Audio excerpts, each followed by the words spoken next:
ഈ ഭൂമിയിൽ ഒരാൾക്ക് വേറൊരാളുടെ കാതിനെ കോരിത്തരിപ്പിക്കാൻ പറ്റിയ വാക്കാണ് ആ വാക്ക്, അല്ലേ? I love you. ഓക്കെ, ഞാൻ നേരത്തെ പാട്ട് പാടിയില്ലേ ഇവിടെ, സിദ്റത്തുൽ മുൻതഹ. അപ്പം ഞാൻ വിചാരിച്ചിരുന്നു പ്രസംഗം തുടങ്ങുന്ന സമയത്ത് അവളെ കൊണ്ട് ഒരു പാട്ടിലെ 2 വരി പാടിപ്പിക്കണം എന്ന്. അങ്ങനെ വിചാരിച്ചിരുന്നു. അപ്പോൾ അവൾ നേരത്തെ പാടിയില്ലേ, ആ പാട്ടായിരുന്നു. അത് ശരിക്കും ഭയങ്കര അത്ഭുതമായി. കാരണം ഞാൻ വിചാരിച്ചത് ഏത് പാട്ടാണോ അതാണ് അവൾ പാടിയത്. കാരണം മലയാളത്തിൽ ഇറങ്ങിയ അവളെവിടെ ഇരിക്കണേ അതല്ലേ? Thank you Sidra, thank you. You are blessed, a gifted person. മലയാളത്തിൽ ഇറങ്ങിയ പ്രണയഗാനങ്ങളിൽ ഏറ്റവും നല്ല പാട്ടുകളുടെ ഒരു കൂട്ടത്തിലെ പാട്ടാണ് ആ പാട്ട്. തീരമേ തീരമേ എന്നുള്ള പാട്ടില്ലേ, കേട്ടതല്ലേ? ആ പാട്ടിൽ സാധാരണ പ്രണയഗാനങ്ങളിലൊന്നും ഉപയോഗിക്കാത്ത 2 വാക്കുകളുണ്ട്. സാധാരണ പ്രണയഗാനങ്ങളിൽ ഉപയോഗിക്കാത്ത 2 വാക്കുകൾ ആ പ്രണയഗാനത്തിലുണ്ട്. അതാണ് അതിൻ്റെ ഒരു പ്രത്യേകത. ആ 2 വാക്കുകൾ ഏതൊക്കെയാണെന്നറിയോ? ഒന്ന് ശരണാലയം, ഇവിടമോ ശരണാലയം. രണ്ടാമത്തെ വാക്ക് എന്താണെന്നറിയോ? കരുണാകരം, നീ തരും കരുണാകരം, കരുണയുടെ കൈകൾ. ഒന്ന് ശരണം എന്നാണ്, രണ്ടാമത്തേത് കരുണ എന്നാണ്. സാധാരണ പ്രണയഗാനങ്ങളിൽ ഇല്ലാത്തതാ. സത്യത്തിൽ സ്നേഹം എന്ന് പറഞ്ഞാൽ എന്താ? കരുണയുള്ള സ്നേഹം, നമുക്ക് അഭയമായി മാറുന്ന സ്നേഹം. വേറെ എന്തില്ലാതെയും ജീവിക്കാം. ഇങ്ങനെ ഒരാളില്ലാതെ ജീവിക്കുക എന്ന് പറഞ്ഞാൽ വലിയ ബുദ്ധിമുട്ടാണ്. ഒരിക്കൽ വീൽ ചെയറിലിരിക്കുന്ന ആളുകളുടെ ഒരു സംഗമത്തിൽ പങ്കെടുത്തിരുന്നു കോഴിക്കോട്. വീൽ ചെയറിലിരിക്കുന്ന ആളുകൾ മാത്രമല്ല, നട്ടെല്ല് പൊട്ടിയിട്ട് കിടക്കുന്ന ആളുകൾ വരെ ഉണ്ട് ആ കൂട്ടത്തിൽ. അപ്പോൾ അത്രയും കുറേ ആളുണ്ട്. അവരോടൊരു ചോദ്യം ചോദിച്ചു. അവരോട് ചോദിച്ചു,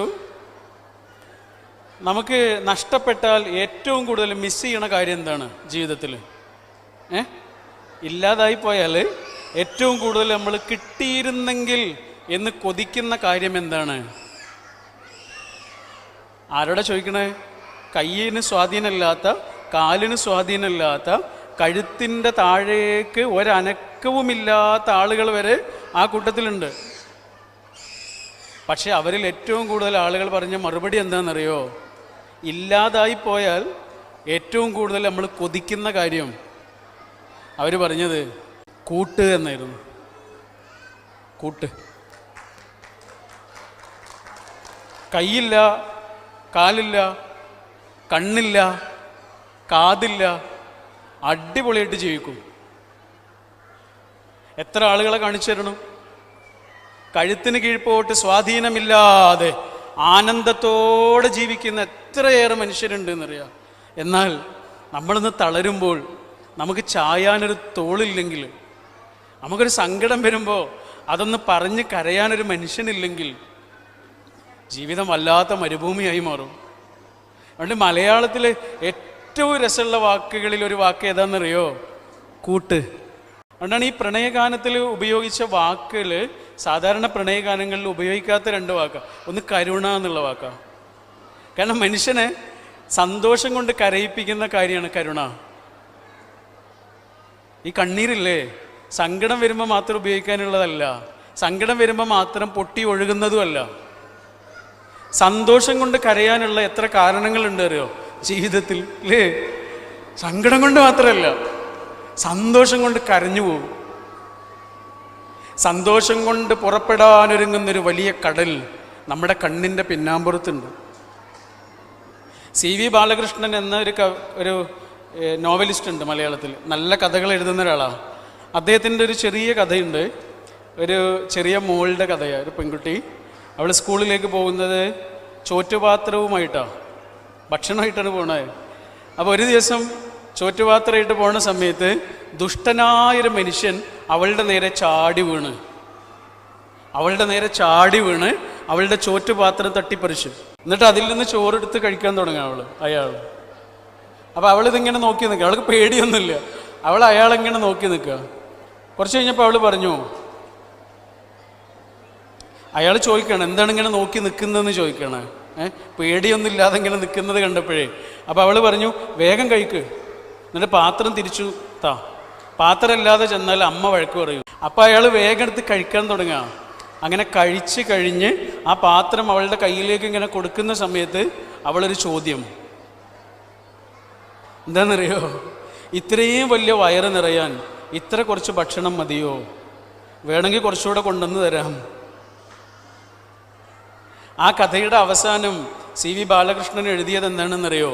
മുറിവേറ്റ മൃഗം പോലെ കരഞ്ഞുകൊണ്ട് അയാൾ ഓടിപ്പോയി. സങ്കടം കൊണ്ടല്ല,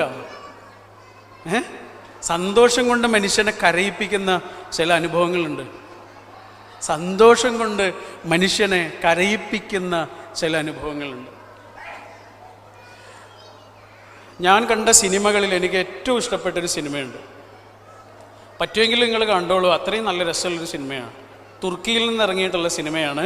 ആ സിനിമയുടെ പേര് മൊയ്സെ എന്നാണ്. മൊയ്സെ, അറബിയിൽ മൊയ്ജിസത്ത് എന്ന് പറയില്ലേ, അതാണ് മൊയ്സെ. അതെന്താ സംഭവം എന്നറിയോ? ഒരു താഴ്വരയിൽ ജീവിക്കുന്ന കുറച്ച് മനുഷ്യന്മാർ, ഒട്ടും നാഗരിക സ്വഭാവങ്ങളൊന്നുമില്ല, തനി നാട്ടിൻപുറത്ത് ജീവിക്കുന്ന കുറച്ച് ആളുകൾ. അവർക്ക് വിദ്യാഭ്യാസമൊന്നുമില്ല. അതുകൊണ്ട് അവിടെയുള്ള ആളുകളെ, കുട്ടികൾക്ക് പിന്നെ അക്ഷരം പഠിപ്പിച്ചു കൊടുക്കാൻ വേണ്ടി ഒരു മാഷെ സർക്കാർ അങ്ങോട്ട് നിയോഗിച്ചു. ഒറ്റ മാഷ, ഏകാധ്യാപക വിദ്യാലയമാണ്. അങ്ങനെ അയാൾ ഒറ്റയ്ക്ക് ഒരു സ്കൂള് തുടങ്ങാൻ വേണ്ടിയിട്ട് ആ നാട്ടിലേക്ക് എത്തുകയാണ്. സ്കൂളില്ല, അതുകൊണ്ട് സ്കൂളും അദ്ദേഹം ഉണ്ടാക്കണം, മാഷായിട്ട് ജോലിയും ചെയ്യണം. അങ്ങനെ ആ നാട്ടുകാരുടെ സഹായത്തോടെ അയാളൊരു സ്കൂളൊക്കെ തുടങ്ങി. ആ സ്കൂളിൽ കുട്ടികളൊക്കെ പഠിപ്പിച്ച് കുറേ ദിവസങ്ങൾ ഇങ്ങനെ കഴിയുക. ആ നാട്ടിലൊരാളുണ്ട്, ബുദ്ധി വളർച്ചയില്ലാത്ത ഒരു പാവം മനുഷ്യൻ. കുറേ പ്രായമുണ്ട്, 10-30 വയസ്സുണ്ട്, പക്ഷേ ഒരു 4 വയസ്സുള്ള കുട്ടിയെ പോലെയാണ്. അസീസ് എന്നാണ് അവൻ്റെ പേര്. അവനാകെയുള്ളത് ഒരു കുതിര. ആ കുതിരയാണ് അവൻ്റെ ജീവൻ. ആ കുതിരയും തെളിച്ച് അങ്ങനെ നടക്കും. അവനെ മനസ്സിലാക്കാൻ ഒരേ ഒരാളേ ഉള്ളൂ, അത് ആ കുതിര മാത്രമാണ്. അല്ലാത്തവർക്കൊക്കെ അവന് ഒരു പരിഹാസ കഥാപാത്രമാണ്. കുട്ടികളൊക്കെ അവനെ കല്ലെടുത്തെറിയും, കളിയാക്കും. അങ്ങനെ ആരാലും പരിഗണിക്കപ്പെടാതെ എല്ലാവരാലും അവഗണിക്കപ്പെട്ട് ജീവിക്കുന്ന ഒരു പാവം മനുഷ്യനാണ് അസീസ്. ഈ മാഷില്ലേ, മാഷ് എന്തിനാ വന്നത്? കുട്ടികളെ പഠിപ്പിക്കാനാ. പക്ഷേ ഈ മാഷ് ചെയ്യുന്നൊരു കാര്യം എന്താണെന്നറിയോ? കുട്ടികളൊക്കെ പഠിപ്പിച്ച് കുട്ടികളൊക്കെ വീട്ടിൽ പോയാൽ രാത്രി സ്കൂള് ഒഴിഞ്ഞ് കിടക്കും. മാഷ് അവിടെ കിടക്കുക. ആ സമയത്ത് മാഷ് എന്താ ചെയ്യാന്നറിയോ? അസീസിനെ സ്കൂളിലേക്ക് വിളിക്കും. എന്നിട്ട് അസീസിന് ഓരോരോ അക്ഷരങ്ങൾ പഠിപ്പിച്ചു കൊടുക്കും. അലീഫ്, ബാ, താ, ഇങ്ങനെ ഓരോരോ അക്ഷരങ്ങൾ ഇങ്ങനെ പഠിപ്പിച്ചു കൊടുക്കും. വീടിൻ്റെ ചിത്രം വരക്കാൻ പഠിപ്പിക്കും. വാപ്പയുടെയും ഉമ്മയുടെയും ചിത്രങ്ങൾ വരക്കാൻ പഠിപ്പിക്കും. അസീസ് ഇങ്ങനെ പതുക്കെ പതുക്കെ ഓരോരോ ചെറിയ ചിത്രങ്ങൾ വരക്കുന്നു. സ്വന്തം പേരെഴുതാൻ പഠിക്കുന്നു, കൂട്ടുകാരുടെ പേരുകൾ എഴുതാൻ പഠിക്കുന്നു, അയൽക്കാരുടെ പേരുകൾ എഴുതാൻ പഠിക്കുന്നു. അങ്ങനെ പാതിരാത്രിയിൽ ആ സ്കൂളിലിരുന്നിട്ട് അസീസിന് അക്ഷരങ്ങൾ പഠിപ്പിച്ചു കൊടുക്കുന്ന ആ മാഷെ ഒരു ദിവസം അസീസിൻ്റെ വാപ്പയും ചങ്ങാതിയും അതിലൂടെ ഇങ്ങനെ നടന്നു പോകുമ്പോൾ മാഷ് അസീസിന് ഇങ്ങനെ പഠിപ്പിച്ചു കൊടുക്കുന്ന രംഗം കാണുക. ഓക്കെ, അപ്പോൾ അസീസിൻ്റെ വാപ്പ ആ വാപ്പയുടെ കൂട്ടുകാരനോട് പറയുന്ന ഒരു വാക്കുണ്ട്. അത് വല്ലാത്തൊരു വാക്കാ. ആ സിനിമയിൽ ഏറ്റവും ഭംഗിയുള്ള വാക്കാ. എന്താണെന്നറിയോ? എടാ, ആ മാഷില്ലേ, ആ മാഷ് ഹൃദയത്തിൽ കണ്ണുള്ള മനുഷ്യനാണ്. ഹൃദയത്തിൽ കണ്ണുള്ള മനുഷ്യനാണ്.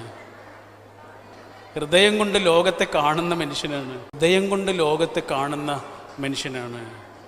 ഇവിടെ ഇരിക്കുന്ന കുറേ ഉമ്മമാരുണ്ട്, കുറേ വാപ്പമാരും ഉണ്ട്. പടച്ചോൻ്റെ അനുഗ്രഹമായി അവർക്ക് കിട്ടിയ ഒരു കുഞ്ഞുണ്ട്, സ്പെഷ്യൽ. അങ്ങനെ പറയാം. എന്താണ് സ്പെഷ്യൽ? എന്താണ് സ്പെഷ്യൽ? സ്പെഷ്യലായി പടച്ചോൻ്റെ കെയറിങ് കിട്ടിയ കുട്ടികളോ, അതാണ് സ്പെഷ്യൽ. അവർക്ക് സ്പെഷ്യലായി എന്തോ ആവശ്യമുണ്ട്, അതാണ് സ്പെഷ്യൽ. സ്പെഷ്യലായി അവർക്ക് എന്തോ കുറവുണ്ട് എന്നല്ല, സ്പെഷ്യലായി അവർക്ക് എന്തോ ആവശ്യമുണ്ട് എന്നാണ്, അതാണ് സ്പെഷ്യൽ. ഒരിക്കൽ സ്പെഷ്യലായൊരു കുട്ടിയെ കിട്ടിയ ഒരു വാപ്പയും ഉമ്മയും ഒരു ദിവസം വന്ന ഒരു അനുഭവമുണ്ട്. അവർക്ക് വലിയ സങ്കടമാണ്, കാരണം ഈ കുട്ടിക്ക് ഒരുപാട് ശ്രദ്ധ കൊടുക്കണം. അതുകൊണ്ട് മറ്റ് 2 കുട്ടികളുണ്ട്, ആ കുട്ടികളെ വേണ്ടതുപോലെ ശ്രദ്ധിക്കാൻ ഇവർക്ക് പറ്റുന്നില്ല, അതാണ് ഇവരുടെ പ്രശ്നം. അപ്പോൾ പ്രത്യേകിച്ച് അതിന് പരിഹാരമൊന്നുമില്ല. മാറും സുഖാവും എന്നൊന്നും പറയാൻ പറ്റൂലല്ലോ. ആ കുട്ടി അങ്ങനെയാണ് പഠിച്ചവൻ ആ കുട്ടിയെ തന്നിട്ടുള്ളത്. ഇനി പിന്നെ എന്താ അവരോട് പറയാ? അപ്പം മനസ്സിൽ വന്നൊരാശയുണ്ട്, അതവരോട് പറഞ്ഞു. അതിങ്ങനെയായിരുന്നു, പഠിച്ചവന് ഈ കുഞ്ഞിനെ സൃഷ്ടിക്കുമ്പോൾ, വാവ എന്നാണ് ആ കുഞ്ഞിന് പേരെന്ന് വിചാരിക്കുക. വാവ എന്ന് പറഞ്ഞ ആ കുഞ്ഞിനെ പഠിച്ചവൻ സൃഷ്ടിക്കുമ്പോൾ പഠിച്ചവൻ ആ കുട്ടിയോട് അത്രയും സ്നേഹമാണ്, അത്രയും സ്നേഹമാണ്. ഉറപ്പാണ്, എനിക്ക് സ്വർഗത്ത് പോകണമെന്നുണ്ടെങ്കിൽ ചില്ലറ അധ്വാനമൊന്നുമല്ല, എത്രയേറെ ചോദ്യങ്ങൾക്ക് ഉത്തരം പറയണം. ഈ കണ്ണുകൊണ്ട് കണ്ട ഓരോ സെക്കൻഡിനും മറുപടി പറയണം, ഈ കാതുകൊണ്ട് കേട്ട ഓരോ സെക്കൻഡിനും മറുപടി പറയണം, ഈ നാവ് കൊണ്ട് പറഞ്ഞ ഓരോ സെക്കൻഡിനും മറുപടി പറയണം, ഈ 3 ഇഞ്ച് നീളത്തിൽ രുചിച്ച ഓരോ രുചി അനുഭവങ്ങൾക്കും മറുപടി പറയണം. അല്ലേ? രുചി എന്ന് പറയണത് എന്താ? ഇവിടുന്ന് ഇവിടെ വരെയുള്ള 3 ഇഞ്ച് നീളം, അല്ലേ? കേൾവി, കണ്ണ്, സംസാരം, കാല്, കൈ, ഇതിനൊക്കെ മറുപടി പറയണ്ടേ? എന്നാലോ സ്പെഷ്യലായി ഈ ലോകത്തേക്ക് വന്ന കുട്ടിക്ക് എന്തെങ്കിലും മറുപടി പറയണം? അവന് സ്പെഷ്യലാണ്, അവൻ്റെ യാത്രയൊക്കെ സ്പെഷ്യലാണ്. ഇപ്പം ഈ ചടങ്ങിലേക്ക് ഇവിടെയുള്ള മന്ത്രിയോ മുഖ്യമന്ത്രിയോ ഒക്കെ വന്നാൽ അദ്ദേഹത്തെ നമ്മൾ എന്താ പറയുക? സ്പെഷ്യൽ ഗസ്റ്റ് എന്ന് പറയുക, അല്ലേ? അദ്ദേഹത്തിൻ്റെ കാറിൻ്റെ പുറത്ത് എഴുതി വെക്കും, അവിടെയുള്ള സെക്യൂരിറ്റിക്കൊക്കെ മനസ്സിലാകാൻ വേണ്ടിയിട്ട് സ്പെഷ്യൽ ഗസ്റ്റ്. ഇതാണ് ഈ കുഞ്ഞ്. അപ്പം അവരോട് പറഞ്ഞു കൊടുത്തു, പഠിച്ചവൻ അത്രയും സ്നേഹത്തോടെ സൃഷ്ടിച്ച ഈ കുഞ്ഞിനെ ആരെ ഏൽപ്പിക്കും? ആരെയെങ്കിലും ഏൽപ്പിക്കാൻ പറ്റില്ലല്ലോ. നല്ലോണം സ്നേഹത്തോടെ ആ കുട്ടിയെ സംരക്ഷിക്കുന്ന ഒരാളുടെ കയ്യിലേ കൊടുക്കാൻ പറ്റുള്ളൂ. അങ്ങനെ പഠിച്ചവൻ ഭൂമിയിലേക്ക് ഇങ്ങനെ നോക്കിയപ്പോൾ നിങ്ങൾ 2 അതിന് പറ്റുന്നുള്ളത് കൊണ്ടാണ് നിങ്ങളുടെ കയ്യിൽ തന്നത്. അല്ലെങ്കിൽ അപ്പുറത്ത് കൊടുത്തില്ലല്ലോ. അപ്പുറത്ത് കൊടുക്കാത്ത എന്താ? നിങ്ങളുടെ കയ്യിൽ ആ കുട്ടി അത്രയും സുരക്ഷിതനാകുന്നുള്ളതുകൊണ്ടാണ് എന്ന് അവരോട് പറഞ്ഞു കൊടുത്ത്, അങ്ങനെ അവരവിടുന്ന് പോകുന്ന സമയത്ത് ആ കുട്ടിയെ 2 ഇങ്ങനെ ചേർത്ത് പിടിച്ചാണ് പോകുന്നത്. അന്ന് രാത്രി അവള് അദ്ദേഹത്തോട് പറഞ്ഞത്രേ, ഭാര്യ ഭർത്താവിനോട് പറഞ്ഞത്രേ, നമ്മളെ കുട്ടിയെ നമുക്ക് തന്നെ കിട്ടിയത് നന്നായില്ലേ, വേറെ ആരുടെയെങ്കിലും കയ്യിൽ കിട്ടിയിരുന്നെങ്കിലോ? അവനൊരു ഭാരമായിട്ടല്ലേ അവർക്ക് തോന്നുക. നമുക്കിത് ഭാരമല്ലല്ലോ, നമുക്കിത് ഭാരമല്ലല്ലോ. ഓട്ടിസമുള്ളൊരു അനുജനെ തോളിലേറ്റി ഇങ്ങനെ പോകുന്നൊരു പെൺകുട്ടിയുടെ കഥയുണ്ട്. ഈ അനുജൻ നല്ല തടിയുണ്ട്, ഇവളത്ര തടിയൊന്നുമില്ല. അവനെ ഇങ്ങനെ വാരി പിടിച്ചിട്ട് ഇങ്ങനെ കഷ്ടപ്പെട്ട് നടന്നു പോവാ. അപ്പോൾ വഴിയിലുള്ള ഒരാൾ പറഞ്ഞത്രേ, മോളെ നിൻ്റെ കയ്യിലുള്ള ഈ ഭാരം നിനക്ക് താങ്ങാൻ കഴിയുന്നതല്ല, നിനക്ക് താങ്ങാവുന്നതിലേറെ വലിയ ഭാരമാണ്. അപ്പോൾ അവളിങ്ങനെ ദേഷ്യത്തോടെ നോക്കിയിട്ട് പറഞ്ഞു, ഇത് ഭാരമല്ല, എൻ്റെ അനുജനാണ്. ഇത് ഭാരമല്ല, എൻ്റെ അനുജനാണ്. സ്നേഹം ഉണ്ടെങ്കിലേ ഒന്നും ഭാരമല്ല, സ്നേഹം ഇല്ലാതായാലോ ഒക്കെ ഭാരമാണ്.